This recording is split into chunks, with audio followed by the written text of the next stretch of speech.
नाज़रीन, खातिरदारी के इस एपिसोड में आज हम आपको मिलाने जा रहे हैं मुल्क की मायनाज हस्ती और एक इतनी अहम शख्सियत के जिनका तारुफ मैं अगर कराने जाऊं तो शायद मेरे पास अल्फाज कम पड़ जाएं। तकरीबन 10 ममालिक में मुल्क की नुमाइंदगी कर चुके हैं एक एम्बेसडर के तौर पर। एक बहुत लंबा इनका सफ़र, एक प्रोफेशनल जो इनका सफ़र रहा है, जो इनका पेशा रहा है, इतना नाम इन्होंने मुल्क के लिए कमाया है, इतनी मायनाज हस्तियों की मेहमान नवाजी की है अपने घर में। और ज़्यादा तारीफ़ ना करते हुए, ज़्यादा इनके बारे में कुछ बात ना करते हुए मैं सीधे आपका तारुफ़ कराना चाहूँगी जनाब वीबी सोनी साहब से और उनकी अहलिया कमलेश साहिबा से। वीबी सोनी जी एक मशहूर एम्बेसडर और बेहद काबिल शख्सियत के मालिक रहे हैं। वीबी सोनी जी दिल्ली यूनिवर्सिटी और इलाहाबाद में ज़ेरे तालीम रहे और उसके बाद उन्होंने ऑक्सफोर्ड यूनिवर्सिटी में अपनी तालीम पूरी की। 1957 में वीबी सोनी जी ने इंडियन फॉरेन सर्विस ज्वाइन की और 35 साल तक एम्बेसडर रहे। उन्होंने लंदन, मॉस्को, कायरो में इंडियन डिप्लोमेटिक मिशन की सरबराही की। वो हिंदुस्तान से 1989 से 2002 तक यूक्रेन, जॉर्जिया और आर्मीनिया के एम्बेसडर रहे। वीबी सोनी जी को बहुत से एजाज से भी सरफराज किया गया। आपकी मकबूलियत को देखते हुए इंटरनेशनल अकेडमी ने इन्हें गोल्डन फॉर्चून एजाज से भी नवाजा। आप बाइज्जत तौर पर बहुत से इंटरनेशनल यूनिवर्सिटीज में प्रोफेसर के ओहदे पर भी कायम रहे। आपको 2012 में मदर टेरेसा अवार्ड से भी नवाजा गया। VB Soni ji Indian Council of World affair से भी जुड़े रहे और उन्होंने बहुत से इंटरनेशनल सेमिनार में भी अपनी हाजिरी दर्ज कराई। उन्होंने बहुत से इंडियन बिजनेस डेलीगेशन की नुमाइंदगी भी की। वो CII और FICCI से भी जुड़े रहे। बहर कैफ उन्होंने हिंदुस्तान के लिए अपनी खिदमत अंजाम दी, तो नज़रअंदाज नहीं किया जा सकता। आपका खैर मकदम है सर हमारे इस प्रोग्राम में। हमारा ये जो प्रोग्राम है, जैसा कि आप जानते हैं, खातिरदारी, तो इस प्रोग्राम में हम आप जैसी मायनाज हस्तियों से मुलाकात करते हैं और उनके बारे में, उनकी शख्सियत के बारे में जानना चाहते हैं कुछ। तो सबसे पहले सर मैं आपसे ये जानना चाहूँगी कि आप अपना तारुफ कुछ हमें अपने ही बारे में खुद ही बताएं सर। देखिए, सबसे पहले बात तो यह है कि मेरी वाइफ और मैं बहुत खुश हैं कि आपने हमको यहाँ उतना काबिल समझा कि आपके प्रोग्राम में आए। बहुत खुशी का मौका है हमें। हमारे लिए भी एजाज की बात है सर। मैं अपना क्या कहूँ ये तो नहीं कह सकता, लेकिन ये कहूँगा कि मैं दिल्ली का रहने वाला हूँ और बहुत पुराने कनेक्शन जो हैं दिल्ली से ही, मेरी पैदाइश भी दिल्ली की हुई है। मेरे दादाजी थे, उन्होंने दिल्ली बनाई। उसके बाद जब मैं कॉलेज में रहा, दिल्ली यूनिवर्सिटी में ही था मैं, हिंदू कॉलेज में। उसके बाद मैं इलाहाबाद यूनिवर्सिटी भी गया और उसके बाद जब मैं पढ़ रहा था तो मैंने सोचा मैं ज़िंदगी में आगे क्या करूँ, क्या पढ़ूँ। कुछ मुझे रास्ता नज़र नहीं आया, सिर्फ यही कि मैं कुछ उस ज़माने में IAS की प्रिपरेशन सारे लोग करते थे। तो मैंने सोचा चलो इसके बारे में मुझे कुछ सोचना पड़ेगा, उसके लिए काम करना पड़ेगा। इसलिए मैं दिल्ली छोड़ के इलाहाबाद यूनिवर्सिटी गया। 2 साल वहाँ पे मैंने अपना MA कोर्स किया हिस्ट्री और साथ साथ में अपनी IAS IFS की तैयारी की। मैं स्पोर्ट्स में बहुत इंटरेस्टेड था, हॉकी, क्रिकेट, बास्केटबॉल ये सब यूनिवर्सिटी के लिए खेला था। तो उस वक्त ना समय नहीं मिलता था कि भाई सोचे आगे ज़िंदगी में क्या करना है। पिताजी हमको बोलते थे कि बेटा कब तक तुम खेलते रहोगे, थोड़ा आगे बढ़ो भी। तो जब तक यूनिवर्सिटी, दिल्ली यूनिवर्सिटी में, तब तो मैंने सोचा नहीं। उसके बाद मैंने सोचा कुछ करना है, करने के लिए मुझे कुछ सेक्रीफाइस करनी पड़ेगी और उसके लिए फिर मैं सोचा कि मैं इलाहाबाद यूनिवर्सिटी जाऊँगा। क्यों जाऊँगा? एक तो यूनिवर्सिटी बहुत ही पुरानी यूनिवर्सिटी है, उसमें बहुत बड़े बड़े नामी IAS और ICS ऑफिसर पढ़े हुए हैं। तो मैंने कहा मैं उनके नक्शे कदम पे चलूँगा, उनसे देखूँगा किस माहौल में रहे, कैसे पढ़े। और यहाँ पे घर में जो माँ का जो प्यार है, भाई बहनों का प्यार है, उससे थोड़ा सा दूर चले जाऊँगा, क्योंकि वो हमारे को हमेशा इतना प्यार से इतना रखती थी कि कुछ पढ़ने का दिल नहीं करता था। कि शायद कुछ रुकावटें आ सकती थी पढ़ाई के लिए। जी, तो सर मैम से आपकी मुलाकात कहाँ हुई, कमलेश मैम से? मैं जब मेरे 24-25 साल का जब मैं IAS में आया तो कुछ शादी का तो कोई जिक्र भी नहीं था, लेकिन जैसे ही मेरा रिजल्ट आया IAS के अंदर, सब तरह से मेरे पास रिश्ते आने, शादी के लिए आने शुरू हो गए। बहुत सारे रिश्ते आने शुरू हुए कुछ मिनिस्टर्स के बेटियां उनके भी आए, और उसके बाद फिर हमारे घर में मेरी बुआ थी। बुआ पंजाब से, उनके जो हस्बैंड थे पंजाब से थे, और वहाँ पर इनके पिताजी थे वो डिस्ट्रिक्ट जज रहे, तो दोनों उन्होंने काम किया। तो मैडम जो है बेसिकली पंजाब से ही, पैदाइश भी वहीं की है, सारी जिंदगी भी वहीं बीती है। तो जब उन्होंने कहा कि नहीं, एक बहुत अच्छी लड़की है, सुंदर लड़की है, सुशील लड़की है, आप उनसे मेरे पिताजी से कहा, बिकॉज हमसे तो कुछ कहा नहीं जाता था, पिताजी से कहा, मेरी माँ से कहा कि आप जरा उस लड़की को देखाओ, अगर आपको पसंद आए तो देख लेना कि ये ठीक रहेगी कि नहीं। उनके विचार में, क्योंकि वो हमारे साइड को भी जानते थे, इनकी साइड को भी जानते थे, तो उन्होंने कहा कि मुझे लगता है कि मेल ठीक रहेगा। जब ये बात हुई, मेरे पिताजी अपनी बहन को इतना प्यार करते थे और उनकी जजमेंट को पूरी तरह से करते थे, ठीक। तो फिर किसी वजह से, किसी बहाने से उनको दिल्ली बुलाया गया, और वो रहे, हमारे जो बुआ जी हैं उनके घर में रहे, वहाँ पर हमारी पहली मुलाकात करवाई गई। और लेकिन जब मुलाकात, उनका बड़ा अच्छा घर था, अशोका रोड पे, गवर्नमेंट सीनियर सर्वेंट थे, बैठे वहाँ पर सब चारों तरफ बैठे, लेकिन मैं इतना शर्मा रहा, मुझसे ज़्यादा ये इतनी शर्मा नहीं रही जितना मैं शर्मा रहा था। मैं इनकी तरफ देख भी नहीं पा रहा था, लेकिन मैंने कहा, ये मेरे माता जो पिताजी ने जो डिसाइड किया, I will go by that. तो उस वक्त ये मेरे को बड़ी अच्छी तरह से देख रही थी, कह रही थी कि ठीक लगेगा कि नहीं। ये हमारी स्टोरी है। तो अरेंज मैरिज कहा जाएगा इसको। तो मैम, आपको जब मालूम हुआ कि मेरा रिश्ता एक इस तरह से IAS ऑफिसर से हो रहा है, तो आप तो बहुत खुश होंगी। आपने सोचा था क्या या आप चाहती थी कि किसी IAS ऑफिसर से? नहीं, ऐसा तो कभी नहीं चाहा था कि ये तो खैर लक से अपनी किस्मत थी तो जहाँ हुआ है, नहीं तो ऐसे पहले काफ़ी रिश्ते आते रहते थे, कोई बिजनेसमैन थे, कोई IAS थे, कोई कुछ ऐसा नहीं जच रहा था। तो जैसे इन्होंने बताया कि इनकी बुआ ने कभी, हम बचपन में हमें वो देखते थे तो हमारे पास छुट्टियों में आके रहते भी थे, तो उनका था कि शुरू से कि हम इस लड़की को ना अपने घर में लेके आएंगे। अच्छा। तो फिर उन्होंने जैसे बोला कि उन्होंने ये कहा कि मिल लेते हैं, तो हम ये नहीं, हम इनको देखने दिल्ली गए थे।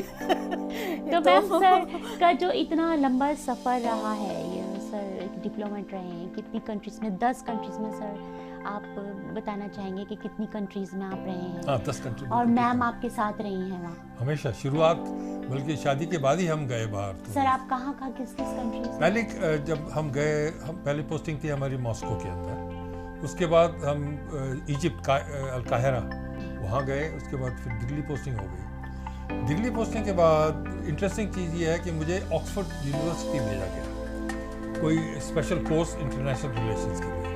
मैं वहाँ गया, बड़ा इंटरेस्टिंग जगह थी। सबसे मज़ेदार बात क्या थी वहाँ पर, एक मेरी जो सहयोगी जो पढ़ रही थी, उसका नाम सुन के आप चौंक पड़ेंगे। वो थी बेनज़ीर भुट्टो। तो बेनज़ीर भुट्टो मेरी क्लासमेट थी उस वक्त, और हम इकट्ठे पढ़े। शुरू में जब मैं, ये है 1976 की बात है, शादी के बाद की बात? नहीं, मेरी शादी की बात थी, लेकिन वो तो अभी स्टूडेंट ही थी। तो उसकी बहुत कहानियां हैं, मैं आपके प्रोग्राम में आज वो सारा टाइम नहीं देना चाहता हूँ। सिर्फ ये बताना चाहता था कि बहुत अच्छा रहा, उसके ताल्लुकात बहुत अच्छे रहे, कुछ फ़ोटोज़ भी हैं, बड़ी याददाश्त उनके साथ रही। तो उसके बाद फिर ख़त्म हुआ, दिल्ली आए, फिर हमारी नेक्स्ट पोस्टिंग जो हुई वो मलेशिया, कुआलालंपुर ख़त्म ही किया था। फिर हमारी पोस्टिंग होगी लंदन के अंदर, वहाँ पर हम 3-3.5 साल रहे। 3.5 साल के बाद फिर दिल्ली आ गए। दिल्ली आने के बाद फिर मेरी पोस्टिंग हुई सिडनी में, ऑस्ट्रेलिया में कौंसल जनरल था। यहाँ के हमारे हाई कमिश्नर साहब थे, अंसारी साहब, और बहुत अच्छा 3 साल बहुत अच्छे बीते। मैं बहुत क्रिकेट का शौकीन हूँ, और सबसे मेरा जो था वो क्रिकेट का भगवान, जो अभी भी मैं मानता हूँ, खैर सचिन तेंदुलकर तो हैं ही, ओरिजिनल भगवान सिर्फ एक ही हैं, उनका नाम है डॉन ब्रैडमैन। तो मुझे ऐसा कि उनसे जाके मिलूं, उनके साथ खाना खाया, इकट्ठा मिला। मतलब आपकी सर्विस के दौरान बहुत से लोग, बहुत से अच्छे, बड़ी सेलिब्रिटीज, बड़ी शख्सियत के साथ आपका ताल्लुक रहा, और वो आपके घर भी आते जाते रहे, और आप उनकी मेहमान नवाजी भी करते रहे। आपको शर्फ हासिल हुआ, बड़े बड़े लोग, जैसे कि अभी हमें पता चला लता मंगेशकर साहिबा की आपने मेहमान नवाजी की, जैसा अभी बताया आपने, हामिद अंसारी, ऐश्वर्या राय साहिबा आपके यहाँ आई, तो और किन किन लोगों को आपने सर इस तरह अपने घर बुलाया? देखिए, एज एम्बेसडर हमारा काम ये होता है कि सबसे जहाँ भी हम जाते हैं वहाँ को सबसे ऊंचे दर्जे पर मिले, तो क्योंकि एम्बेसडर जो होता है वो रिप्रेजेंटेटिव होता है प्रेसिडेंट का, तो आपकी जो एक्सेस है वो सीधे उनके काउंटर पार्ट प्रेसिडेंट के साथ होती है। बल्कि क्रेडेंशियल प्रेजेंटेशन क्या होती है कि हमारे प्रेसिडेंट हमको देते हैं कि भाई ये भारत का राजदूत बनाया है मैंने, मेरा रिप्रेजेंटेटिव है, इसको मिलिए, तो उसके हिसाब से हमको जाके मिलना पड़ता था, उनकी एक्सेस हो जाती थी। सर, ये आपके प्रोटोकॉल का हिस्सा होता है कि आप इस तरह की शख्सियत को अपने घर बुलाएं, उनकी इस तरह से दावत या एक पार्टी दें, ऐसा होता है? ऐसा तो होता है, लेकिन वो आते नहीं हैं, क्योंकि एक मुल्क के अंदर आपके पास 120 एम्बेसडर हैं, तो अगर हमारे प्रेसिडेंट 120 के पास जाएंगे तो नहीं हो पाएगा। लेकिन इसीलिए हमारी स्पेशलिटी इंडियन डिप्लोमेट्स की ये है कि हम नॉर्मली नहीं, आउट ऑफ द वे जाके अपने एक्सेस कर लेते हैं प्रेसिडेंट के साथ, उनके साथ मिलके, उनके साथ बैठ के, उनको अपने जो हमारी कंट्री के जो चीज़ें हैं उनके बारे में बताना, वो चीज़ हम करते हैं। तो इसी प्रकार से हमें कभी कभी घर में बुलाना पड़ता है, कई जगह ऐसा होता है कि प्रेसिडेंट आ सकते हैं। हमारे साथ बहुत लकी रहे, 3 जगह थी जहाँ के हमारे पास प्रेसिडेंट आए। सबसे पहले यूक्रेन की बात करूँगा, वहाँ के प्रेसिडेंट प्राइम मिनिस्टर, पहले वो प्राइम मिनिस्टर थे, वो बाद में प्रेसिडेंट हुए। आप हैरान होंगी कि रिसेप्शन में था और उन्होंने कहा आप मुझे हमेशा खाने पे बुलाते हैं, तुम फ्री हो गए, हम परसों आ जाएं आपके यहाँ। इस प्रकार से वो परसों 2 दिन में ये नोटिस में आए, खाना खाया हमारे यहाँ। फिर हम जब जमैका में थे तो हमने इंडियन क्रिकेट टीम को बुलाया था रिसेप्शन डिनर के लिए। गवर्नर जनरल नॉर्मली आते नहीं है, सिर्फ मेरा वो हमारे पड़ोसी भी थे, तो मैंने उनका साहब मैं आपके पास पर्सनली आया हूँ कि आप हमारे घर आइए, क्योंकि आप क्रिकेट वाले हैं और क्रिकेट वाले हमारे भी, अब आपको खुशी होगी। तो वहाँ के जो गवर्नर हावर्ड कुक, वो भी हमारे घर में आए। सर, आपको लगता है कि ये जितने भी लोग थे, ये इनको मोहब्बत इंडियन फूड से है, या फिर ये भी होता है कि भाई हमें बाहर हिंदुस्तानी खाना मिलेगा अगर हम इनके घर जाएंगे या इस दावत को कबूल करेंगे, तो ऐसा है क्या? मैं ये कहूँगा कि वो आए हमारे घर में इसलिए नहीं कि मैं विद्याभूषण सोनी उनको बुला रहा था, बल्कि भारत का राजदूत बुला रहा था। भारत के लिए उनको इतना श्रद्धा है, गर्व की बात है।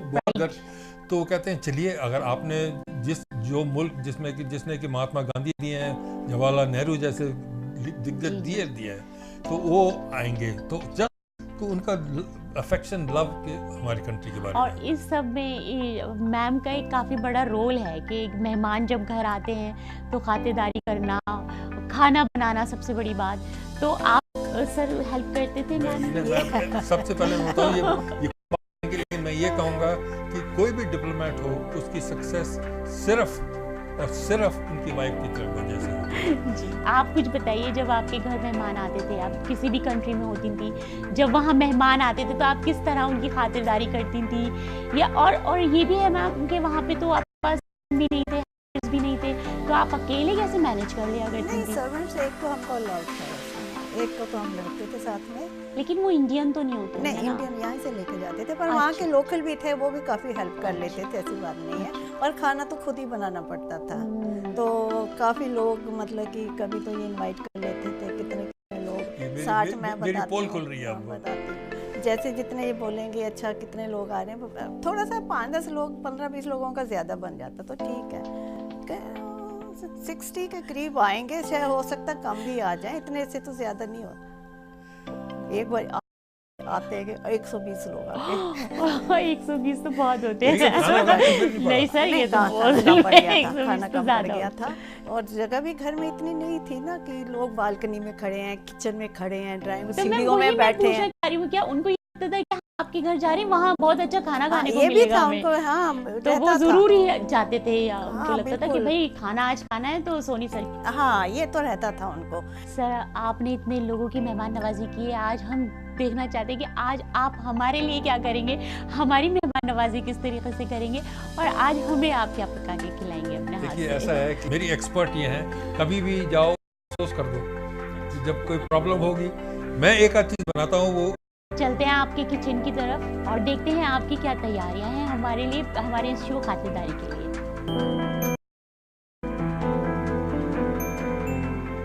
इतनी बड़ी शख्सियत, इतना बड़ा नाम, कई ममालिक में हिंदुस्तान की नुमाइंदगी कर चुके हैं, बहुत बड़ी बड़ी हस्तियों का अपने घर में इस्तेमाल कर चुके हैं, मेहमान नवाजी कर चुके हैं और अपने हाथ से बनाए हुए खानों से उनको लुत्फानंदोज करते हैं। आज हम सोनी साहब के किचन में मौजूद हैं और खातिरदारी के इस प्रोग्राम में सोनी साहब हमारे लिए बनाने जा रहे हैं बटर चिकन। तो देखते हैं कैसे बनाते हैं बटर चिकन। तो सर और मैम बताइए प्लीज़ कि आप आज हमारे लिए क्या बनाने जा रहे हैं। आज मैं आप सबके लिए बटर चिकन बनाने जा रही हूँ। पहले चिकन को बहुत अच्छे से धो के रख देना है थोड़े टाइम के लिए, ताकि इसमें से सारा पानी निकल जाए। थोड़ा सा वो काट के चिकन को रख के इसमें मैंने मैरिनेट किया है। इसमें मैंने दही डाला है, अदरक लहसुन का पेस्ट डाला है और तंदूरी मसाला डाला है। तो मैम जो ये तंदूरी मसाला है ये आपने घर में बनाया है या नहीं, ये मार्केट में आसानी से मिल जाता है। आप किसी भी स्टोर में जाइए और आपको मिलेगा ये। और इसमें फिर मैंने सभी चीज़ें मिक्स करके ओवन, वैसे तो इसको 2 घंटे तक मैरिनेट करके रखना पड़ेगा। और जो आपने सिरका डाला है वो खास सिरका डालना है या कोई नहीं, सिरका यूज़ करना है? नहीं, प्लेन सिरका जो होता है, और थोड़ा सा 2-3 चम्मच तेल के डाल दिए बीच में, तो ये थोड़ा सॉफ्ट रहता है। तो इसको आधा पौना 2 घंटे तक इसको रहने दीजिए मैरिनेशन, फिर उसके बाद आप इसको बना सकते हैं। अच्छा, अब इसको मैं इसको मक्खन में बनाऊंगी। ये मक्खन है, इसको मक्खन में ही बनाया जाता है क्योंकि ये बटर चिकन है, इसलिए इसमें मक्खन डालना बहुत ज़रूरी है। और वैसे तो मक्खन तो ज़्यादा भी डाल सकता है, पर मैं ज़्यादा मक्खन डाल के इतना नहीं बनाती हूँ, नहीं तो बहुत हैवी हो जाता है। जब मक्खन गर्म हो जाए, इसमें फिर ये प्याज है, हाँ प्याज का मैं पेस्ट डालती हूँ। और ये इसमें ये टमाटर है, इसमें मैंने थोड़ा टमाटो प्यूरे भी डाल के इकट्ठा रखा है, और थोड़ा मैंने टमाटो सॉस भी है, टमाटो सॉस भी है। तो अभी ज़रा थोड़ा सा टाइम लग रहा है इसमें। इसको ज़्यादा तेल तक नहीं गर्म करना, क्योंकि ये फिर इसका घी बनना शुरू हो जाएगा।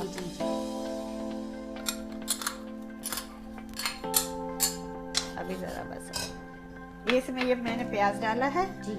अभी ज़रा ये थोड़ा सा लाइट ब्राउन सा ज़रा सा भून जाए जी, फिर इसमें मैं और सारे मसाले जी डालूंगी।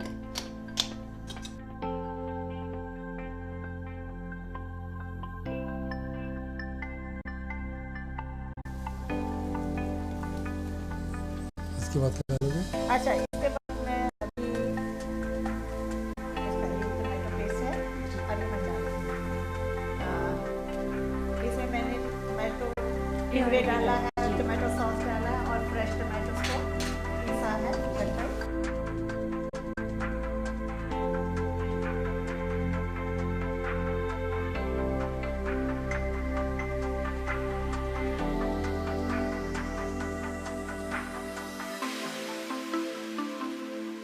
फिर इसके बाद मैं ये दिया है धनिया पाउडर है, ये आधा चम्मच ये डालना है जी। ये हल्दी है, हल्दी को ज़्यादा नहीं डालना है। और ये गरम मसाला है, ये 1 चम्मच डल जाएगा। और फिर अदरक लहसुन का पेस्ट है, 1 चम्मच अदरक लहसुन का पेस्ट जी। ये बाद में मसालों के साथ डालना है, हाँ है ना जी। पहले भी डाल सकते हैं जी। लाल मिर्च है जी।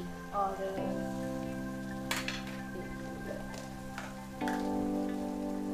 ये भी मिर्च है, ये कश्मीरी मिर्च है। अच्छा अच्छा, उसका कश्मीरी हाँ, मिर्च लाल रंग के मिर्च लिए की जगह जी। अगर कश्मीरी मिर्च डालेंगे जी। इसमें कलर आ जाता जी, है, अच्छा कलर आ जाता अच्छा कलर आ जाता है। हाँ, ये 1 चम्मच डल जाएगा इसमें जी।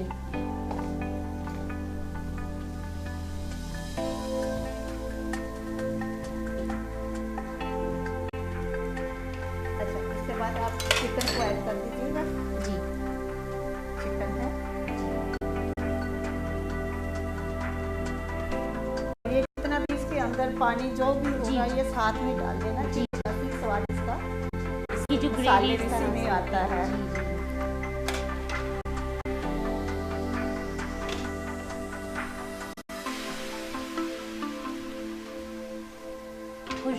शुरू होंगे। फ्लेवर आ रहे हैं बहुत अच्छा जी।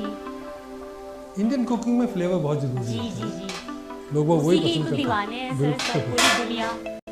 इस ज़माने में मसाले कहाँ से जाया करते थे, स्पाइस ट्रेड हुआ करता जी था। जी, शुरू ही ट्रेडिंग जो है ट्रेडिंग वो से ये शुरू। इसी से ही हुई है। क्योंकि वो जो यूरोपियन खाना है वो टेस्टलेस होता है, उसमें कुछ होता नहीं है। हाँ सही इसमें थोड़ा सा उनके जान, और वहाँ ठंड भी इतनी होती है जी। कि इसलिए सबसे जरूरी पहले गरम मसाले से हाँ। शुरुआत हुई थी सर। हाँ जी। अब जो है ना मैम खुशबू आने लगी है, आने फ्लेवर लगी, जो हाँ जी, आने हाँ। चिकन का शुरू हो गया है। ये जो चिकन है काफ़ी देर से मैरिनेट हुआ है, इसलिए ये थोड़ा हार्ड है। जी अगर हम थोड़ा सा इसमें पानी डाल के ढक के इसको रख जी, दें, जी, जी। ये जो थोड़ा इसमें सॉफ्टनेस आ जाएगी। जी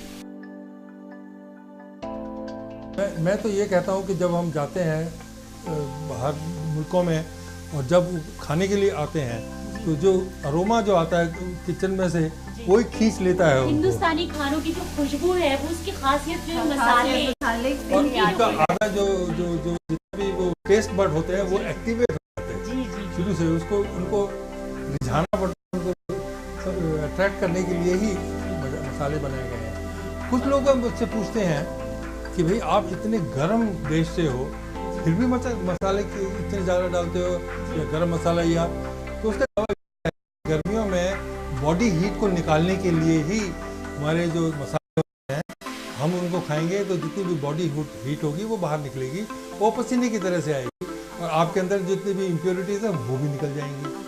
तो इसलिए गर्म क्योंकि मुल्क गरम में भी मसाले का भी यहाँ बहुत यूज होता है। इवेपोरेटेड मिल्क है, ये यहाँ पर भी बड़ी आसानी से मिल जाता है, लेकिन ये मेरा बाहर का है। अच्छा तो इसके साथ आपको और कोई मक्खन या कुछ क्रीम डालने की कोई ज़रूरत नहीं है, ये वैसे ही काफ़ी थिक हो जाता है।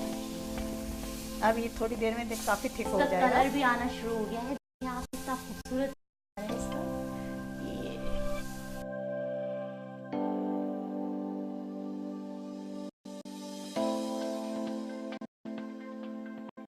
देखिए नाज़रीन कितना खूबसूरत कलर आ रहा है, देखने में भी लग रहा है कि ये बहुत टेस्टी होगा। टेस्ट जब खाएंगे तो, पर इसको थोड़ा सा ढक के भी बनाया जाए तो थोड़ा सा और उसका जो- चिकन जी, जी। थोड़ा अच्छा सा और सॉफ्ट हो जाता है, टेस्ट और आ जाता है टेस्ट उसमें। और आ जी। जाता है। ये नमक है,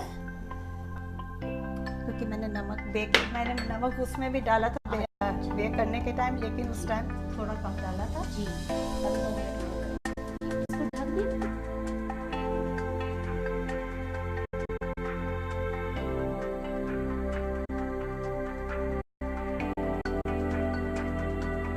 तो अब ये इसका कलर ना मैम, इसका कलर छोड़ना शुरू कर दिया। हाँ। खूबसूरत है। अगर आप वो कश्मीरी मिर्च डालेंगे उसमें बहुत अच्छा कलर आता है। जी, ये जो दूसरी मिर्च है यहाँ की, उसमें इतना कलर नहीं आएगा। इस मिर्च का कलर तीखा कलर होता है, हाँ रेड। हाँ, रेड होता जी है। तो अब ये तकरीबन तैयारी पर है। हाँ, बस तैयारी में है। अभी 5-7 मिनट में देखो उबाल आना शुरू हो जी, गया है। जी। अभी एकदम ये जी गाढ़ा हो जाएगा, थिक हो जाएगा, तो बस ये हाँ, ये देखो थिक होना शुरू हो गया है। जी ये देखिए, तो नाज़रीन देखिए ये सब तो आपको मेरी तैयार कुकिंग कैसी लगी? बटर चिकन नाज़रीन तैयारी पर है। देखिए कितनी ज़बरदस्त खुशबू आ रही है, बहुत अच्छा, बेहतरीन, देखने में भी बहुत अच्छा लग रहा है और बस अब बर्दाश्त नहीं हो रही है तो बस सर्व करने के लिए तैयार है मैम। तो देखिए साहब, अब हमारा बटर चिकन बन गया है, हम इसको सर्व करेंगे। हम ये होप करते हैं कि सबको जो खाने वाले हैं उनको अच्छा लगे और अगली बारी फिर आए कोई नई डिश के साथ हम करेंगे। डिश में डालते हैं।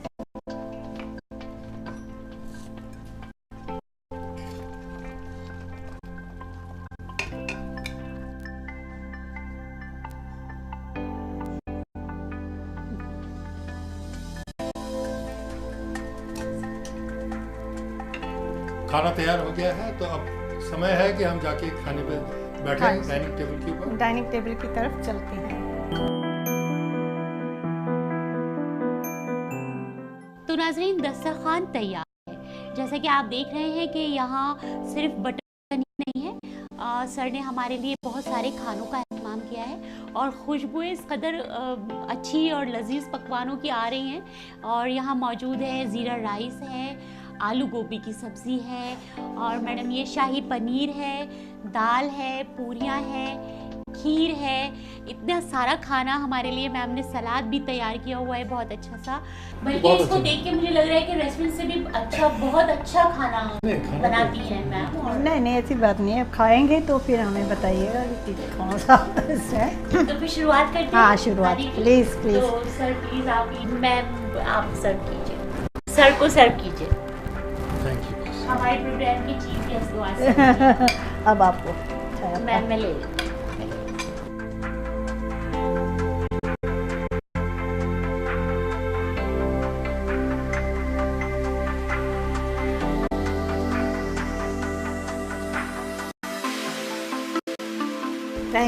Thank you so much. वाकई बहुत अच्छा बना है, और हमें उम्मीद है अगर आप इसी रेसिपी से अपने घर में भी बनाएंगे तो ये बहुत टेस्टी बनता है। और उम्मीद है आप भी नेक्स्ट टाइम इसको याद करते हुए आएंगे हमारे पास वापस। बिल्कुल डेफिनेटली श्योर।